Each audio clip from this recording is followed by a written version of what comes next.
Hey everyone, today I'm diving into the fascinating world of Japan's latest energy innovation, floating solar panels. Picture this, over 50,000 solar panels floating on the surface of the Yamakura Reservoir in Chiba Prefecture. This isn't just any solar plant, it's the world's largest floating solar power plant thanks to the brilliant minds at Kyokusha. So why go floating? Well, Japan has a unique challenge, limited land space. After the 2011 Fukushima nuclear disaster, the country has been on the lookout for safer, renewable energy sources. By placing solar panels on water surfaces, they're maximizing energy production without using up precious land. But that's not all.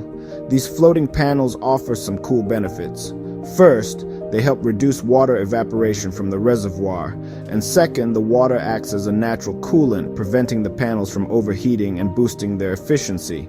With a capacity of 13.7 megawatts, this floating solar plant can power around 5,000 homes.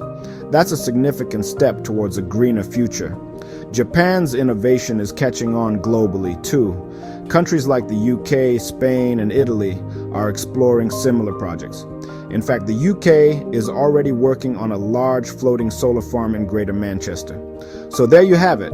Japan is leading the way with floating solar technology, combining efficiency, sustainability, and smart land use.